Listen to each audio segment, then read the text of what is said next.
This Civil War-era home was abandoned with everything left inside.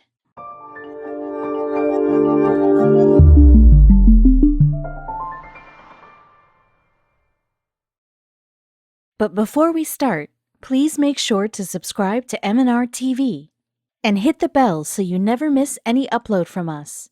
Also, leave a like right now. Bryan Sansivero of New York fancies himself a world traveler and urban explorer. And during one of his explorations, he discovered an abandoned house in Virginia that was filled with tons of history. The house reportedly belonged to a colonel from the Civil War. Now, only remnants of the family that called this property home remain, even though the house itself looks as if it has been frozen in time. From the outside, it looks like a nice two-story home surrounded by bushes and trees, but there are signs that this 1853 Greek Revival-style home has seen better days, particularly the balcony that appears to be tilting to one side. This Virginia house might seem like it's been lived in, but the exterior suggests otherwise. The vines have grown, spread, and coiled towards the property like living predators ready to overtake the property. But the interior isn't exactly in great shape either. Although the ceiling looks like it's ready to peel away or collapse, there are still a couple of interesting things around, such as the random bird perched on the mantel or the blue drapes and matching painting. It's surprising that no one has pillaged this place. The bedroom also has a ceiling and walls that are just peeling away. There's also some hint of mildew on the walls and some areas of the mantel that could use some TLC. But ironically, the taxidermy stag head hanging on the wall seems to have fared well.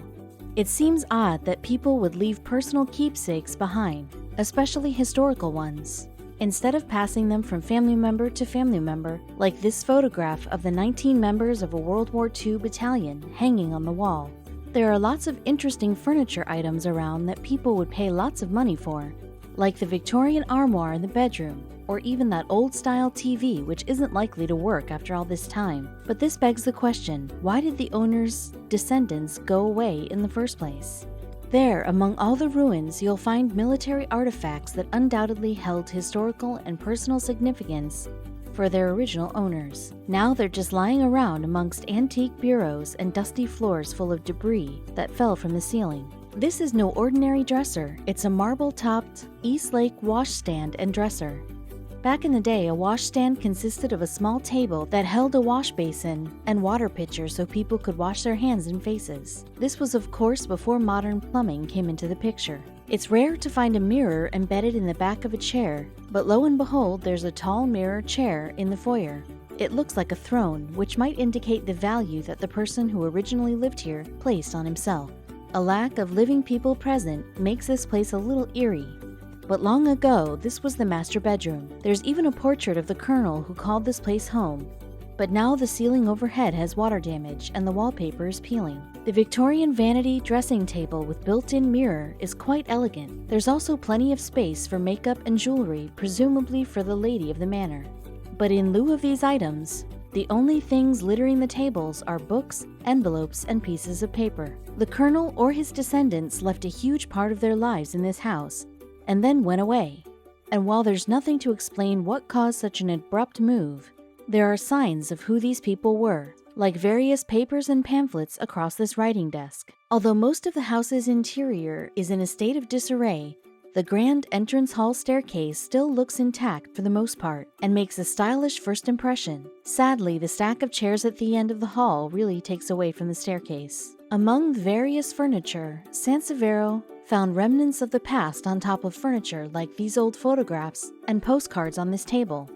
It's surprising that they're not in worse condition given that the edge of the furniture has dust from collapsing ceiling. As he made his way to the attic, he was expecting to find lots of furniture, but surprisingly there was a bunch of odd items, like 2 different pairs of leather boots, what appears to be a cloak, a bag, and a piece of cloth made from animal skin, not to mention a lot of rubbish on the ground. Sansivero was genuinely surprised by how much furniture remained inside this old house, and some of it is still in mint condition.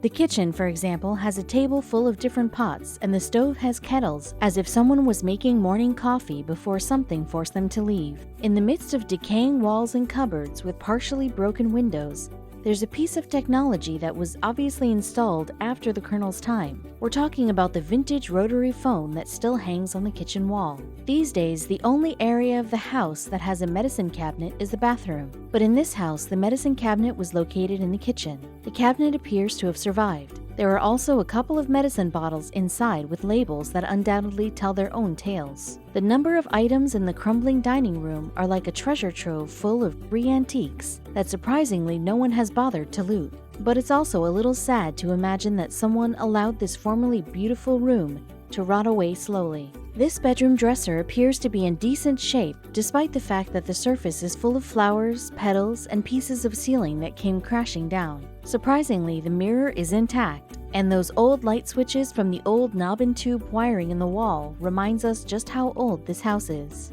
The attic remains one of Sansivero's favorite rooms to walk in, and it's easy to see why, given that the room is full of art and culture. And then there are all the books piled up on top of the antique pump organ. But what titles were among this collection, and does the piano still play? Another item that caught his attention was this old trunk in the attic. It reportedly had a bunch of old papers and letters inside, but who knows how many other things were just waiting to be discovered. There was much more to look at around the property. As we mentioned earlier, vines were creeping towards the house, but when Sansivero walked inside, he found that some of the vines had already made their way inside, like the vines growing up this bedroom wall. This area has obviously seen better days. An English basement is often found on the lowest floor of a house. It has its own separate entrance from the rest of the building, too. Sansivero happened to stumble onto one during his tour through the house, but it too wasn't in the greatest condition. While some of the former residents of this property have seemingly vanished, others still remain. Sansivero discovered that there are generations of family members buried in the home's private graveyard, and it makes this harrowing property even eerier.